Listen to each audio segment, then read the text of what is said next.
રાજસ્થાનથી મુંબઈ જતી ખાનગી ટ્રાવેલ્સની એક બસ આજરોજ વહેલી સવારે સુરતના કોસંબા પાસેથી નેશનલ હાઈવે ઉપરથી પસાર થઈ રહી હતી। તે દરમિયાન બસ અચાનક ખાડીમાં ખાબકી હતી અને બસમાં નીંદર માણતા મુસાફરો દબાઈ ગયા હતા અને બચાવની ચીચિયારીઓથી વાતાવરણ ગુંજી ઉઠ્યું હતું। માર્ગ પરથી પસાર થતા લોકો મદદ માટે દોડી આવ્યા હતા અને 108 ઇમરજન્સી સહિતની સેવાને કોલ કરીને મદદે બોલાવી હતી। આ સર્જાયેલા અકસ્માતમાં સુરત ફાયર બ્રિગેડની ઇમરજન્સી ટીમ તાત્કાલિક ઘટના સ્થળ પર દોડી આવી હતી અને બસના કેબિનના ભાગનું પતરું કાપીને રેસ્ક્યુની કામગીરી કરી હતી। બસમાંથી 40 મુસાફરોનું રેસ્ક્યુ કરવામાં આવ્યું હતું, જ્યારે ઈજાગ્રસ્તોને સારવાર અર્થે સુરતની હોસ્પિટલમાં ખસેડવામાં આવ્યા હતા, જેમાં એક યુવકનું ગંભીર ઈજાના પગલે સારવાર દરમિયાન મોત નીપજ્યું હોવાનું જાણવા મળ્યું છે।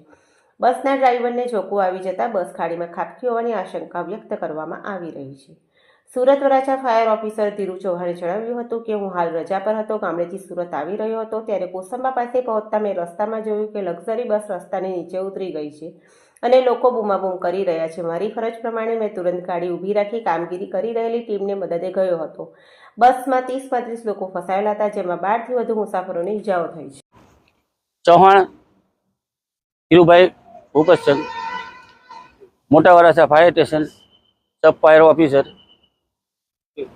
તમે ક્યાંથી ક્યાં જઈ રહ્યા હતા, કઈ રીતે અકસ્માત નોંધાયો? તમે કઈ હાલ રજા પર પણ છો? હું હાલ રજા ઉપર હતો, ગામથી આવી રહ્યો હતો, ત્યારે રસ્તામાં મેં જોયું કે આ લક્ઝરીને આવી ત્યારે એક્સિડન્ટ થયું અને રોડની સાઈડમાં ઉતરી ગઈ અને પબ્લિકની બૂમાબૂમ જોઈ એટલે મારી ફરજમાં આવતો હતો ફાયર ઓફિસર તરીકે, સબ ફાયર ઓફિસર તરીકે કે પબ્લિકને મદદ કરવી જોઈએ, એટલા માટે મેં ગાડી સાઈડમાં લગાવી અને પછી હું તેમની પબ્લિકની સાથે મદદ માંગ્યો અને 30 થી 35 માણસો હતા અંદર, એમાં 10 થી 15 માણસોને વધારે વાગેલું હતું, બધાને સેફટી મુજબ કાઢ્યા।